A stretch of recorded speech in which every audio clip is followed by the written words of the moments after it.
Alors, bonjour à tous. Alors, est-ce que vous m'entendez bien? Oui. Bon, parfait.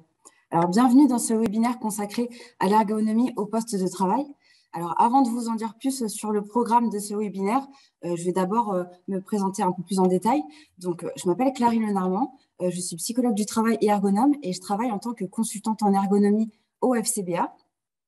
Le FCBA, c'est un centre technique et industriel pour les filières du bois, de la forêt, de la construction et de l'ameublement. Moi, je travaille plus particulièrement au pôle aménagement des espaces de vie au sein de l'équipe innovation. J'ai plusieurs missions, dont l'ergonomie dans la conception de produits pour améliorer la conception des produits, faire en sorte qu'ils soient adaptés aux utilisateurs. Je contribue aussi à des sujets de recherche, dont l'un des sujets concerne les exosquelettes. Je sais que c'est un sujet qui intéresse beaucoup de personnes. Donc, sur ce sujet-là, il y aura un webinaire qui sera consacré en juin, si cela vous intéresse. Et enfin, l'un de mes derniers sujets, ça va être le fait d'aider les entreprises dans leur démarche d'amélioration des conditions de travail. Je travaille plus particulièrement du coup pour le secteur de l'ameublement, mais je suis aussi amenée à faire des diagnostics ergonomiques et d'autres démarches en ergonomie pour d'autres marchés tels que la scierie, mais pas que. Je tiens aussi à remercier les partenaires de ce webinaire, puisque ce webinaire a été fait aussi en collaboration avec l'ameublement français, les prévoyances santé Abgis et AG2R et avec le soutien du Codifab. Donc, merci. Alors, voilà. Alors, par rapport au sommaire, je vais déjà commencer par établir quelques notions au niveau des enjeux et des chiffres clés. Je vais vous présenter quelles problématiques peuvent toucher les entreprises au niveau des conditions de travail et quels sont les impacts qu'il peut y avoir. Je vais aussi présenter la démarche qui a été lancée par l'ameublement français et les prévoyances santé Abgis et AG2R pour agir sur ces problématiques. Dans une seconde partie, je vous présenterai qu'est-ce que c'est que le diagnostic ergonomique, qu'est-ce que l'ergonomie, en quoi cette démarche peut être intéressante pour répondre aux problématiques dont je vais vous parler en première partie, comment faire pour bénéficier de ce diagnostic-là, quelles sont les étapes dans la démarche du diagnostic. Dans une troisième partie, je vous ferai un retour d'expérience sur les diagnostics que j'ai effectués dans le secteur de l'ameublement. Donc, ce sera l'occasion de vous partager quelques constats que j'ai pu observer. Et puis, on aura l'occasion, en quatrième partie, d'accueillir Pierre-Emmanuel Berthaud, qui nous fera son retour, lui aussi, sur le diagnostic qu'il a pu bénéficier au sein de Gauthier. Et enfin, on terminera par un temps d'échange pour discuter et répondre à vos questions si vous en avez, bien sûr. Alors déjà, on va commencer par la première partie, enjeux et chiffres clés. Alors, faut savoir que dans le secteur de l'ameublement, il y a plusieurs problématiques qui peuvent impacter sur les conditions de travail. Il va y avoir les accidents de travail, les maladies professionnelles et les difficultés de recrutement. Bien sûr, je ne vais pas parler de toutes les problématiques, mais là, c'est vraiment les grandes problématiques qu'on peut retrouver dans le secteur de l'ameublement. Je commence déjà par faire un petit focus sur les accidents de travail. Il faut savoir que les accidents de travail dans le secteur de l'ameublement provoquent beaucoup de journées d'arrêt. On compte environ 54 journées d'arrêt par accident de travail. Ces accidents de travail ont plusieurs causes. Les causes, ça peut être les chutes, les accidents liés à l'utilisation des machines, mais la majorité des accidents sont liés aux manutentions manuelles. 75% des accidents sont liés à ça. Donc, au total, ça représente environ 150 000 journées perdues par année. Ensuite, une autre problématique importante, comme je vous le disais, c'est les maladies professionnelles.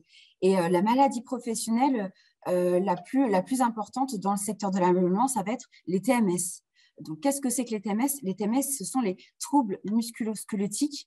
Ce sont des maladies qui vont affecter les muscles, les tendons, les nerfs.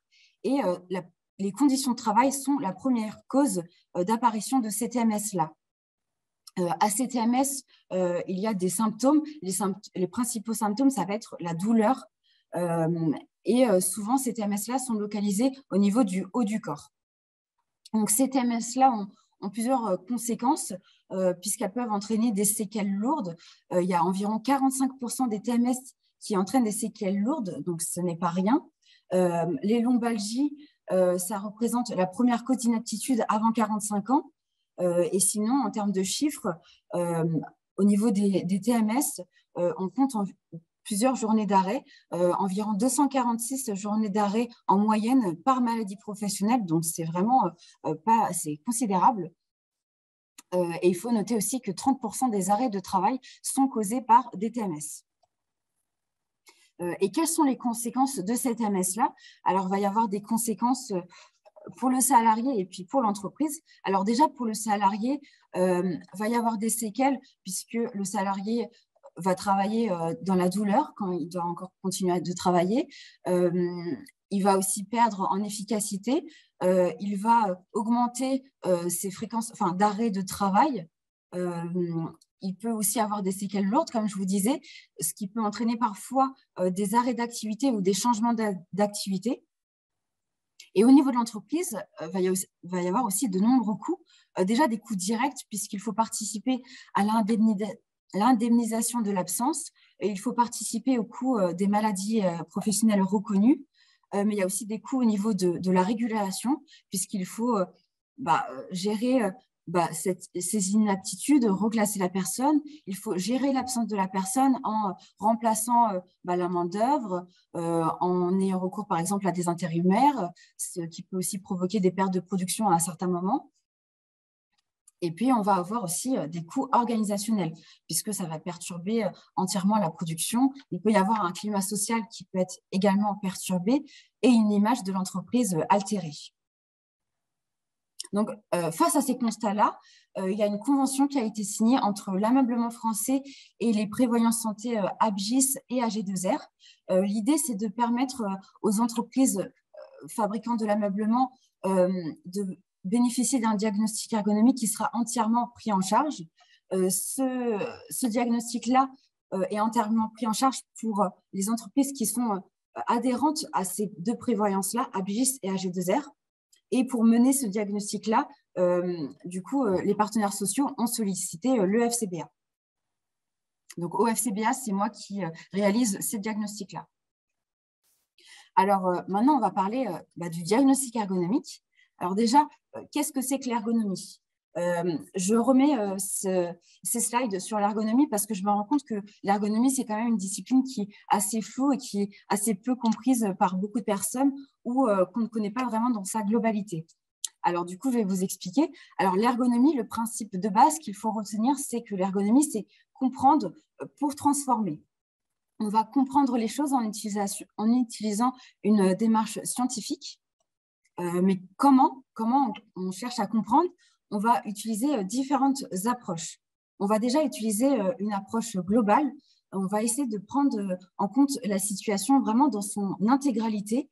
On ne va pas se focaliser que sur les gestes et postures, puisque c'est souvent à ça qu'on pense quand on pense à l'ergonomie. On pense aux gestes et postures, mais en ergonomie, on ne fait pas que ça. On va aussi se focaliser sur vraiment l'environnement de travail, les marges de manœuvre de l'opérateur, les aléas, la cadence, les façons de faire des opérateurs. On va aussi essayer d'intégrer les postes de travail vraiment dans une vision un peu plus large. Par exemple, si on se concentre sur un poste de travail, on va aussi essayer de regarder qu'est-ce qui se passe avant, qu'est-ce qui se passe après, puisque quand on modifie les choses sur un poste, ça peut aussi avoir des impacts en amont ou en aval. Et l'idée, ce n'est pas bien sûr de déplacer les contraintes, c'est d'améliorer les choses.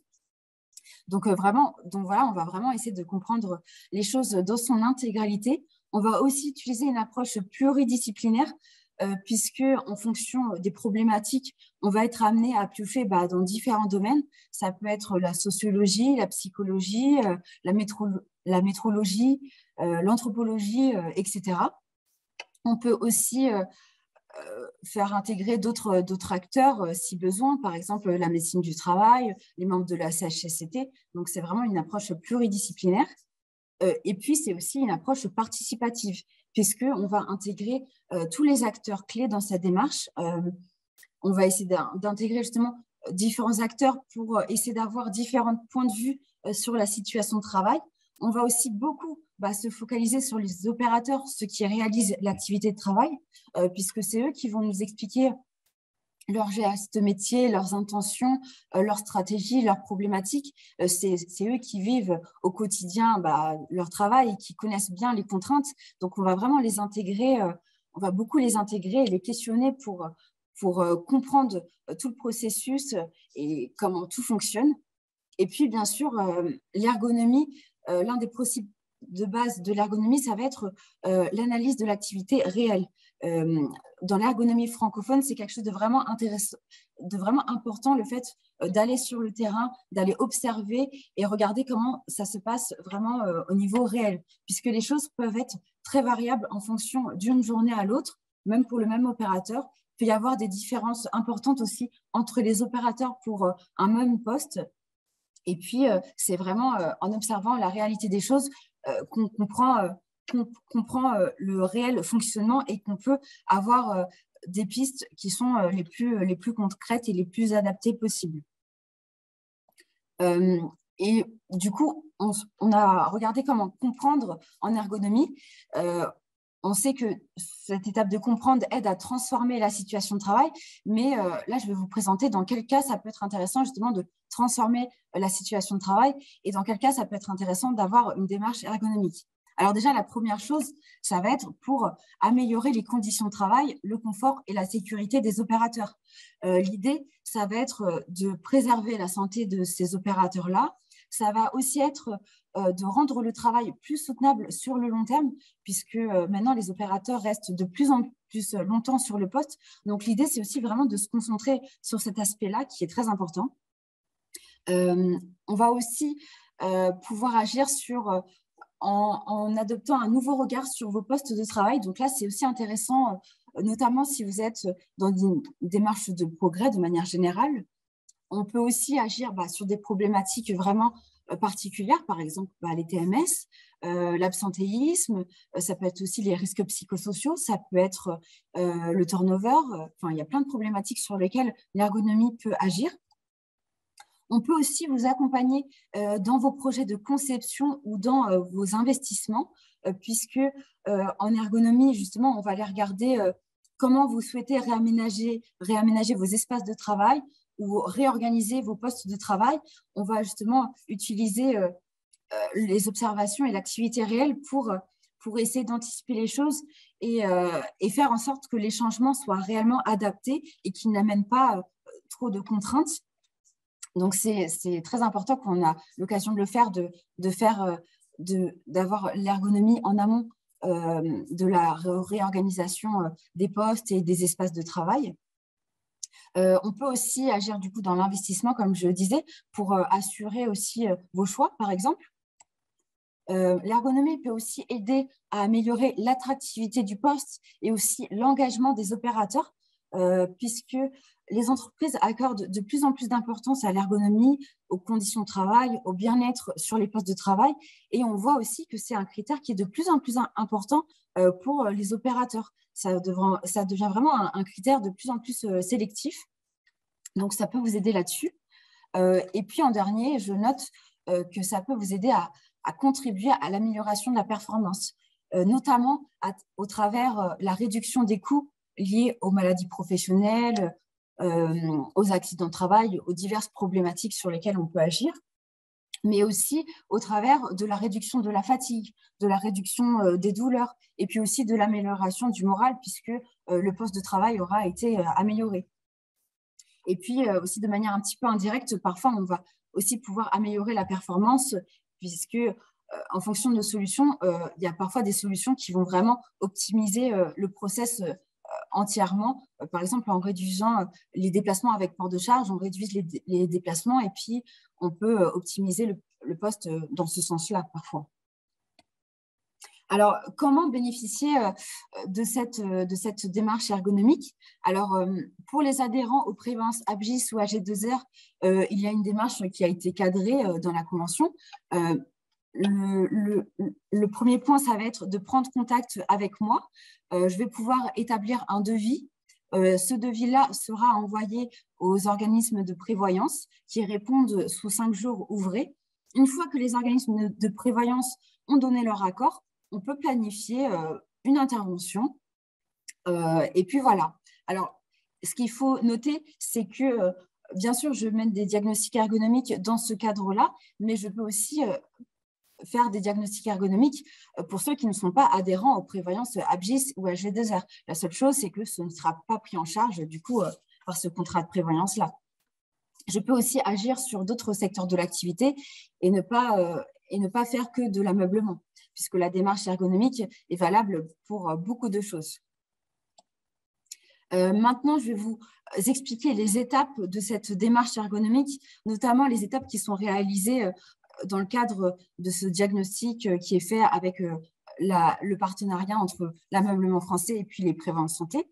Alors, on note 5 étapes, environ 4-5 étapes importantes durant la démarche. La première étape qui est très importante, ça va être la réunion de lancement. L'idée de cette réunion, ça va être de présenter la démarche, surtout pour ceux qui n'auront pas assisté à ce webinaire. L'idée, c'est de réexpliquer un petit peu qu'est-ce que c'est que l'ergonomie. L'idée, c'est aussi d'avoir une première compréhension du terrain d'intervention et de comprendre la demande initiale qui m'a été demandée. Pourquoi l'entreprise a envie de bénéficier d'un diagnostic ergonomique. Ensuite, la seconde étape, ça va être une analyse documentaire. En fonction des besoins, je vais être amenée à analyser plusieurs documents. Ça va surtout m'aider à éclaircir la demande et voir un petit peu sur quel poste on pourrait agir.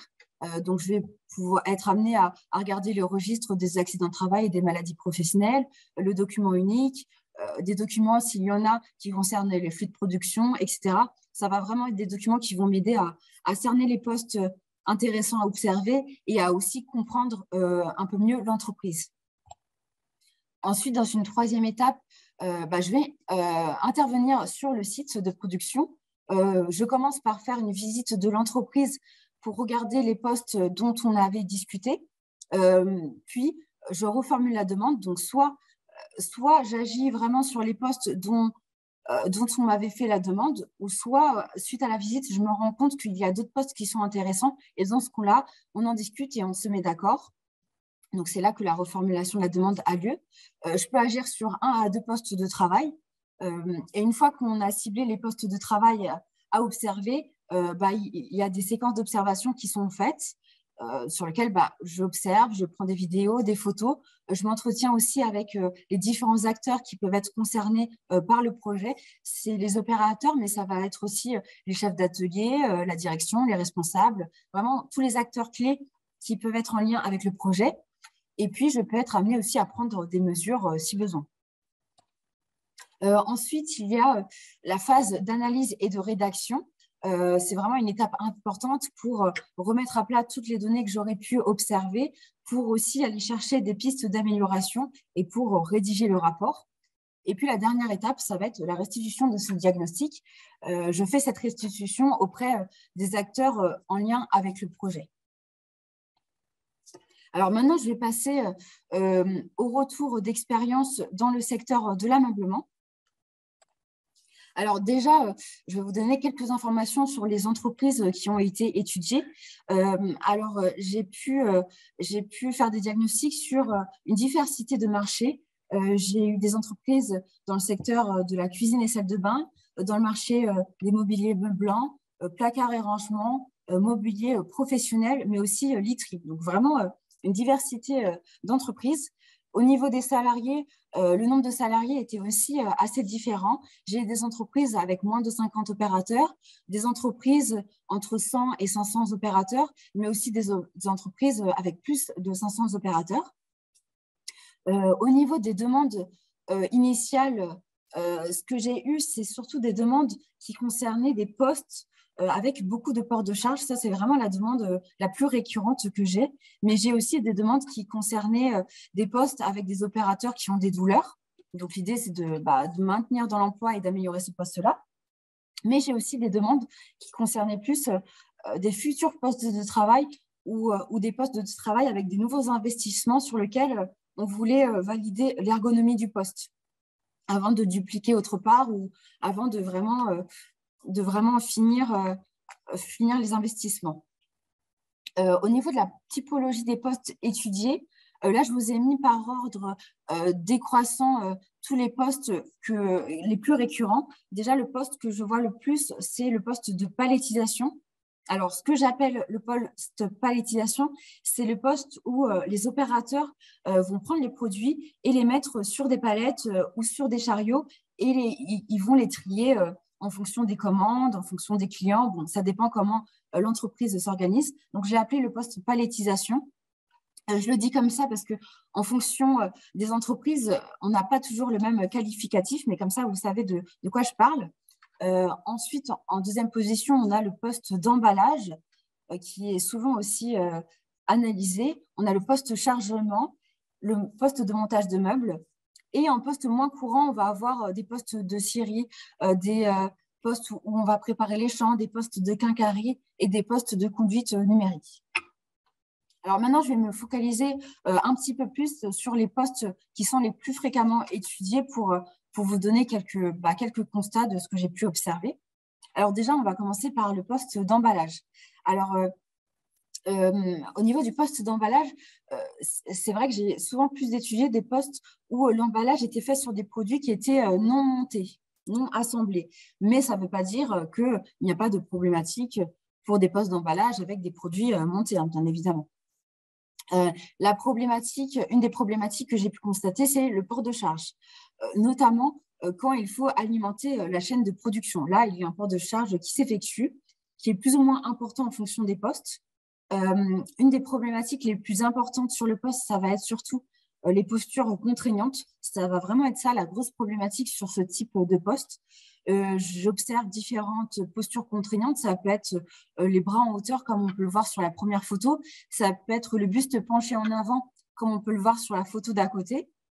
Ça peut être la rotation du buste, le buste penché en côté. Bon, voilà, il y a vraiment différentes postures contraignantes qui peuvent avoir lieu et qui sont faites de manière assez répétitive. J'ai noté aussi une autre problématique qui concernait le rythme de travail et la répétitivité. On est souvent sur des postes où la cadence est imposée, où il y a de la répétitivité et les opérateurs ont peu de marge de manœuvre. Donc voilà, c'est une problématique qui peut aussi avoir des répercussions sur le stress. Il y a des opérateurs qui peuvent se sentir stressés face à cela. J'ai noté en commentaire que ce que j'ai pu constater, c'est que la pénibilité n'est pas toujours similaire sur une même chaîne de montage parce qu'on va avoir des postes où il va y avoir des produits plus lourds. Souvent, ça va être les premiers postes ou les derniers postes pour consolider vraiment le kit. Donc là, ça va être des postes plus contraignants, mais il va aussi y avoir des postes où les opérateurs vont faire beaucoup plus d'actions et de gestes techniques que d'autres postes. Donc ça ne concerne pas forcément que le premier poste ou le dernier poste. Au niveau des pistes d'amélioration que j'ai pu recommander sur ce type de poste, on était plutôt sur de la gestion de l'organisation du travail et des nouveaux aménagements du poste et de l'espace de travail. C'est vraiment sur ce type de piste en général qu'on va agir. Au niveau du poste de palettisation, ce que j'ai pu constater, c'est que la problématique la plus importante, ça va être vraiment le port de charge qui est important en général. On est souvent sur des produits qui sont lourds, du type plan de travail ou meubles montés, donc qui vont être lourds, puisque l'une des tâches du poste de palettisation, ça va être de trier en fonction des commandes, en fonction des clients. Les opérateurs sont amenés à beaucoup se déplacer parfois. Donc, il y a parfois des déplacements avec port de charge. Donc, voilà. Il y a aussi des postures contraignantes pour construire la palette, par exemple, pour prendre les produits, pour déplacer les produits. Toutes ces tâches-là vont engendrer des postures contraignantes de différentes sortes. Il peut y avoir aussi du stress et des risques psychosociaux sur ce type de poste, notamment quand la cadence est imposée, ce qui n'est pas toujours le cas. Au niveau des pistes d'amélioration que j'ai qui sont souvent investiguées sur ce type de poste, on va être aussi sur une modification de l'espace de travail, sur une modification des systèmes de palettisation, sur l'apport aussi d'outils d'aide à la manutention quand c'est possible, et puis une gestion de l'organisation du travail. Alors, vous l'aurez peut-être remarqué, je ne vous donne pas là de solutions vraiment clés en main. Là, c'est vraiment des idées de pistes d'amélioration qu'on peut mettre parce que ce qui se passe, c'est qu'une solution qui va être très intéressante et très pertinente pour une entreprise peut être très inadaptée, voire nocive pour une autre entreprise. Donc voilà, c'est pour ça qu'on reste sur des pistes qui sont assez générales là dans ce webinaire-là. Et puis l'un des derniers postes que j'observe de façon récurrente, ça va être le poste de chargement. Ça va souvent concerner les postes de chargement de type vrac, donc qui ne sont pas palettisés, qui ne sont pas mis sur palette, mais où l'opérateur va prendre pièce par pièce et mettre pièce par pièce dans le camion et où il va devoir vraiment assembler les choses de façon à ce que le camion soit optimisé. On parle souvent de Tetris du camion. Donc là, par rapport à cela, les problématiques, ça va être des problématiques qui vont ressembler au poste de palettisation. On va être sur du port de charge important, puisque l'opérateur peut avoir aussi bien des plans de travail, des produits montés ou d'autres panneaux, d'autres choses qui peuvent être lourdes. Parfois, il y a aussi une double manutention, parce que l'opérateur qui est au chargement, c'est parfois le même opérateur qui va aussi faire la palettisation. Donc parfois, ce même opérateur fait les choses deux fois. Et puis, on va aussi constater des postures contraignantes. Donc là aussi, de la même façon que le poste de palettisation, des postures contraignantes pour tenir le produit, pour se déplacer avec le produit, et puis pour poser, assembler le produit dans le camion à la fin. Alors, j'ai noté quelques constats sur les solutions qui sont mises en place. Alors, ce que je note, c'est déjà qu'il y a parfois des entreprises dans lesquelles je vais et où il y a plusieurs outils d'aide à la manutention qui sont mis en place. Donc, c'est très bien puisque ça aide à porter les charges, mais il n'empêche que même si les entreprises ont ces systèmes-là, il y a parfois des postes qui peuvent être encore plus optimisés, même s'il y a ces outils-là. Par exemple, parfois, quand on utilise une ventouse, si la palette à construire est haute, bien sûr, ça va nous aider à porter la charge et à la mettre vraiment en haut de la palette. Mais en utilisant la ventouse, l'opérateur va avoir les bras encore plus au-dessus que la hauteur de la palette, ce qui va être très contraignant au niveau des bras. Il y a aussi des situations où la ventouse va être de l'autre côté, enfin d'un côté qui n'est pas optimal, et du coup l'opérateur va devoir faire parfois des rotations du buste ou va devoir vraiment engendrer un effort important pour manipuler la ventouse, ce qui n'est pas optimal. J'ai noté aussi que dans la majorité des entreprises dans lesquelles je vais, il y a beaucoup de contraintes d'espace. Il y a donc voilà, on est vraiment contraint au niveau de l'espace de travail. Mais du coup, quand il y a ces contraintes d'espace-là, je trouve que les solutions organisationnelles sont des solutions qui sont des pistes importantes à investiguer et qui sont parfois un peu sous-estimées. Et du coup, voilà.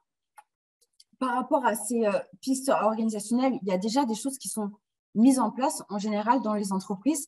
Mais là, je vais vous exposer un petit peu les limites qu'il peut y avoir à ces pistes-là, malgré tout. Je note souvent, par exemple, la formation gestes et postures, qui est souvent mise en place pour les opérateurs. Alors, c'est une formation qui est très intéressante, qui est très utile, mais c'est vrai qu'elle a aussi des limites, puisque parfois, les bons gestes et les bonnes postures ne sont pas toujours faciles à appliquer pour les opérateurs. Par exemple, si les produits manipulés ont vraiment des dimensions contraignantes, on aura beau avoir les bons gestes et les bonnes postures, derrière ça, la dimension va faire en sorte que l'opérateur n'a pas le choix que d'adopter des postures qui vont être contraignantes pour lui.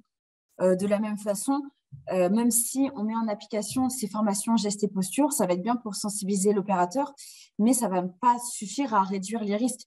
Forcément, le mieux et ce qu'on cherche à voir pour que ce soit plus optimal, c'est d'agir sur la réelle cause du problème et la réelle source du problème pour que l'opérateur n'ait pas à adopter ces postures contraignantes-là. Après, ce n'est pas toujours facile, mais c'est vraiment ce qu'on cherche à avoir. Ce que j'ai noté, c'est qu'il y a aussi la consigne porter les charges lourdes à deux qui est souvent dictée, mais elle a aussi des limites, puisque porter les charges lourdes à deux, c'est très bien, mais ce n'est pas toujours mis en application. Et à cela, il y a plusieurs causes que j'ai pu voir. Déjà, il y a parfois une sous-estimation de la charge par les opérateurs. J'ai pu voir qu'il y a des opérateurs qui font souvent face à des charges lourdes et qui, du coup, vont porter à deux quand ils vont avoir des charges de l'ordre de 60, 70 kilos, imaginons. Mais par contre, pour quelque chose qui va faire 40 kilos, vu qu'ils ont l'habitude de porter toujours lourd, pour eux, 40 kilos, bah, ça va être léger, entre guillemets. Et du coup, ils vont le porter seuls parce que pour eux, ce sera facile. Alors que au niveau de la pénibilité, 40 kilos, bah, c'est quand même contraignant pour l'opérateur parce qu'ils ne s'en rendent pas compte. Après, il y a aussi le fait qu'il n'y a pas toujours l'effectif pour rendre possible cette consigne, ce qui peut donner des injonctions contradictoires. Par exemple, il y a des postes où l'opérateur va être seul sur le poste et cet opérateur-là va avoir souvent des produits assez lourds à manipuler. Et donc là, l'opérateur, ce qu'il va dire, c'est qu'il n'a pas envie d'aller embêter ses collègues toute la journée, puisque toute la journée, il est censé avoir besoin de l'aide de ses collègues. Donc, il y a ça. Ou alors, l'opérateur n'aura pas envie de perdre du temps pour aller chercher un autre collègue, puisque il essaye d'être performant et d'avancer vite pour être performant. Du coup, il se retrouve face à deux injonctions contradictoires. L'une qui va être productif, être performant, et puis l'autre, porter les charges lourdes à deux. Donc ça, c'est vrai que ça peut être un frein. Et puis, une autre contrainte que j'ai pu observer, ça va être la typologie des produits. Il y a des produits qui sont difficiles à manipuler à deux. Ils vont être lourds, mais difficiles à manipuler à deux. Par exemple, des produits qu'on va devoir mettre dans un emplacement qui est juste à côté. Des produits qui vont être longs, par exemple, de type plan de travail. On va pouvoir porter à deux pour le déplacer, mais si c'est pour 1 mètre ou 2 mètres, ça va être assez contraignant d'aller chercher quelqu'un d'autre. Et si ces produits-là sont mis à la verticale, par exemple, ça va être assez contraignant d'être à deux pour le mettre dans la verticale. C'est pas que c'est contraignant, mais c'est que ça va être difficile à mettre en œuvre. Donc, il y a vraiment certaines typologies de produits et certains process sur lesquels être à deux, c'est pas possible au final. Ensuite, au niveau des mesures organisationnelles qui peuvent être mises en place, il y a la gestion de la polyvalence. Alors, la gestion de la polyvalence, elle a plusieurs intérêts.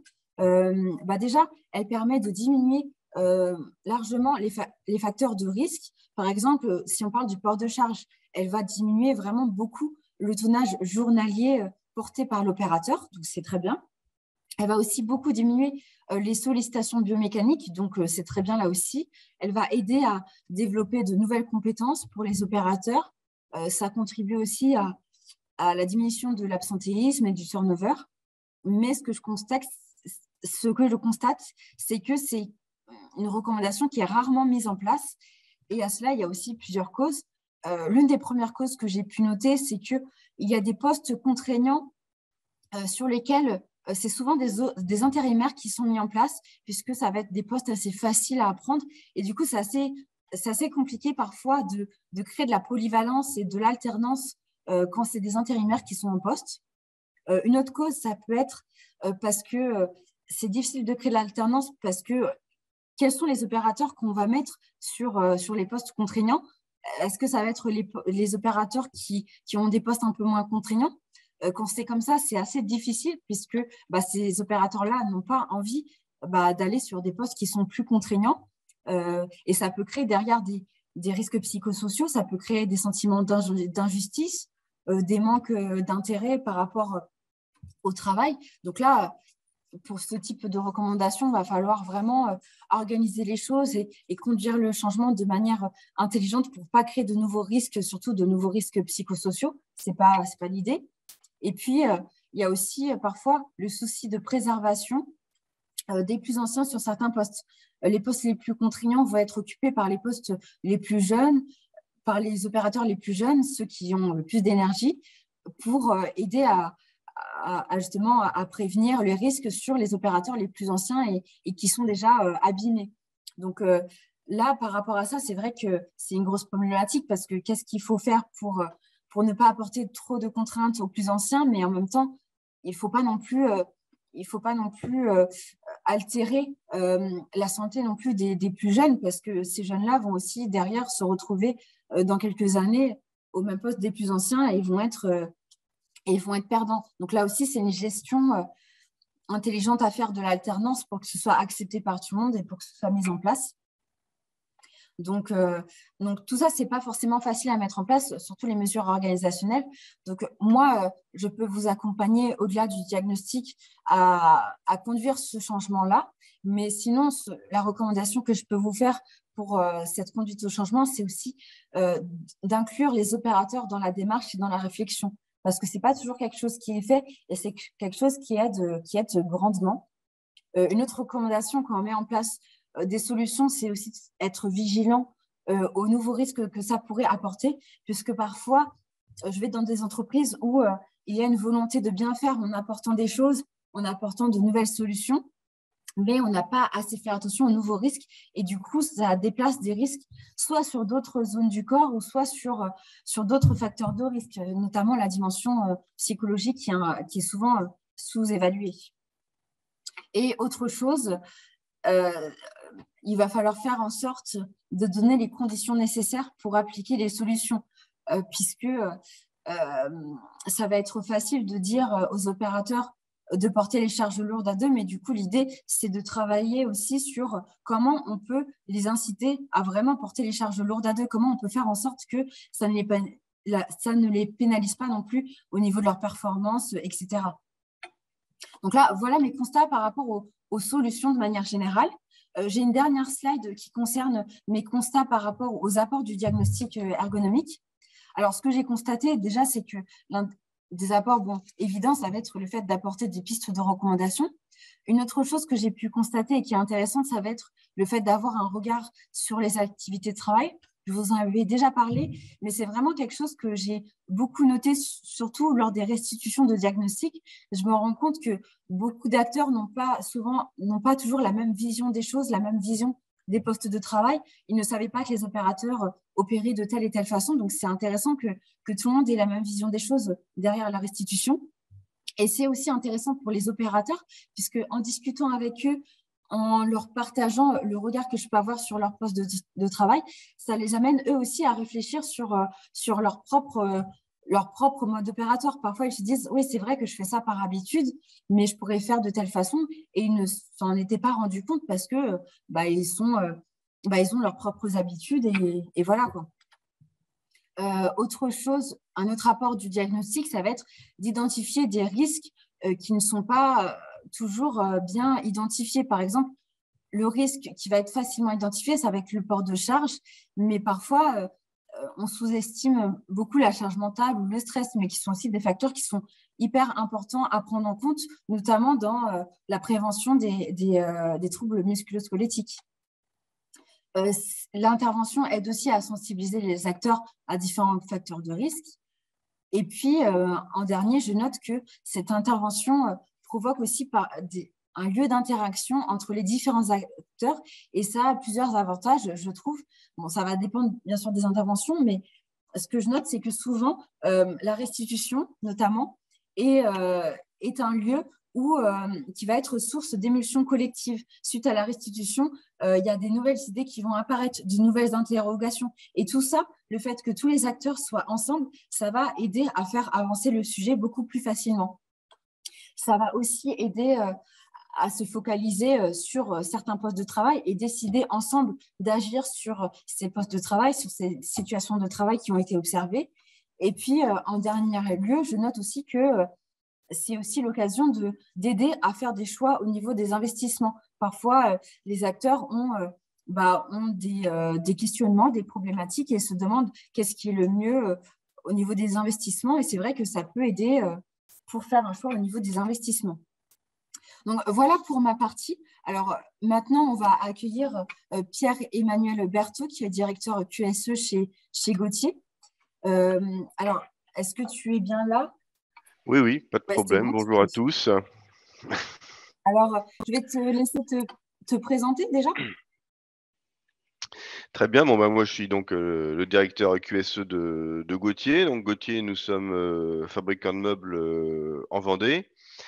C'est plus de 700 personnes sur 3 sites de production relativement proches. Il y a moins de 20 km entre les sites, des sites production et logistique qui sont donc sur ce bassin.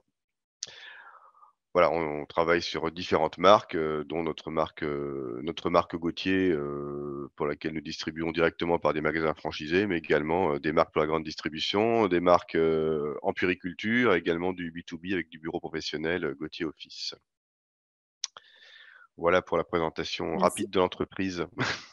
Est-ce que tu peux m'en dire plus sur la démarche qui a été effectuée au sein de Gauthier?